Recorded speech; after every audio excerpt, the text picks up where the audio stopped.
A subject of island-wide interest in recent weeks has been the government cement factory at Kangasanture, one of the greatest national projects launched in modern times.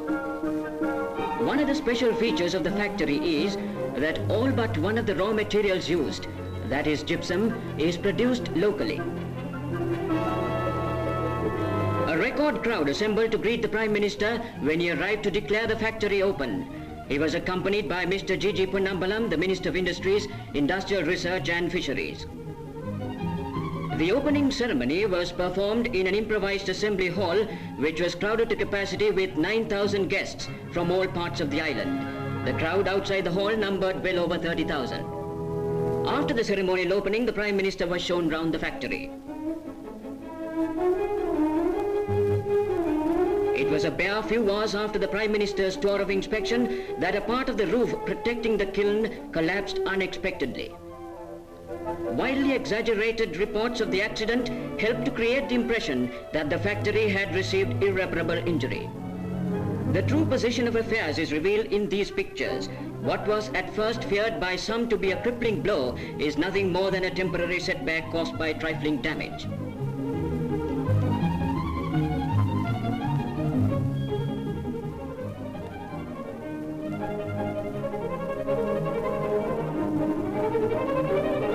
Here we see the giant factory at work. The diesel station, which supplies the power to the cement factory and which will shortly cater for the needs of the entire Jaffna Peninsula, is one of the largest diesel stations in the east. The station is equipped with 6 Merlis 750 horsepower diesel engines generating 450 kilowatts each and 2 850 horsepower engines generating 525 kilowatts each. 2 more engines will be added to the strength of the station shortly. When that happens, the power station would be in a position to supply electricity at cheap rates to the electrical department, which would retail current to meet the needs of the entire peninsula.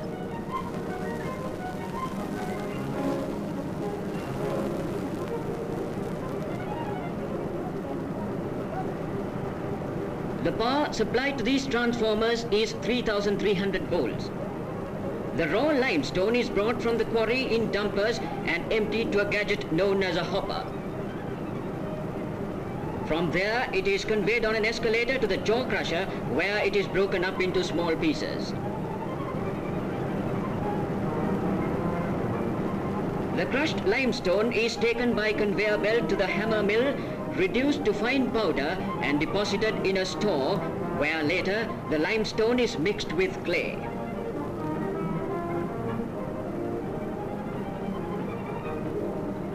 Then, with the aid of compressed air, it is pumped into the raw meal silos.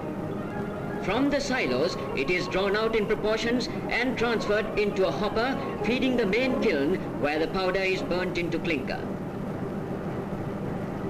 The kiln of the factory, incidentally, is an oil-fired kiln, which is much cheaper than a coal-fired one.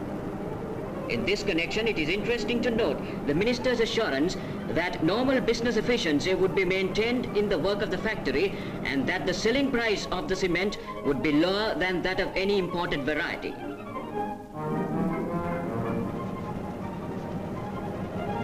After it has been cooled, the clinker is again transferred into a hopper, mixed with gypsum and sent along to the cement mill. It is then crushed into powder and conveyed through pipes to the cement silos, from where it is drawn to the packing plant.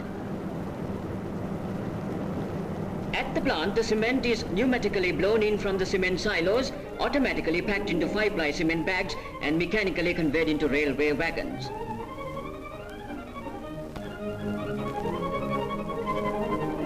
When the factory acquires better production conditions, which would be soon, its output would be 100,000 tons a year.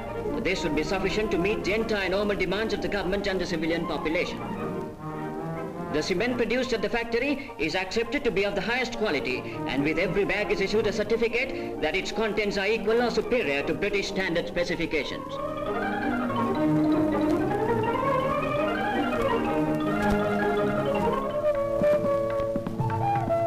Thousands flocked to the Fort railway station to greet His Holiness Swami Sivananda when he arrived here from India. Sir Kantya Vaidyanathan and the Mayor of Colombo were among those who were there to receive him. The Swami's stay here lasted 2 days.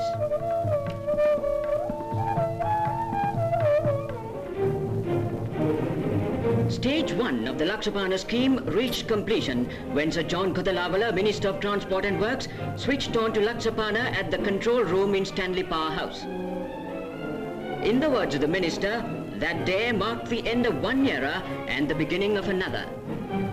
Under Stage 1 of the scheme, which has just reached completion, 3 8,333 kilowatt turbine-driven generators would provide 25,000 kilowatts of power. This power would be distributed to consumers in Colombo and others as far north as Negombo, southwards as far as Kalathara and as far east as Gampaha.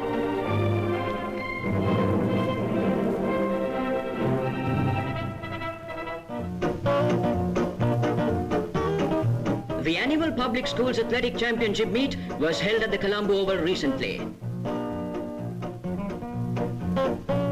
Here's the winner of the pole vault, V. Vamadeva of Chavakachare Hindu College. The 100 yards for juniors was won by D.F. Pereira of St. Anthony's College, Vattala in great style. The time returned was 10.9 seconds, which bettered the previous best achievement of 11 seconds. Throwing the discus was won by K. Manikam of Hartley College, Point Pedro. Second, V. Abesundara of St. Joseph's College. And third, S.C. Rolls of St. Anthony's, Kandy. The 100 yards for seniors was won by R. Aryanagam, also of St. Michael's College, Batticaloa. The time returned was 10.5 seconds. The 4 into 100 yards relay proved a very exciting event. St. John's Panadura, after languishing in the back stretch for a long while, decided to make a determined bid for victory in a close finish, but just failed.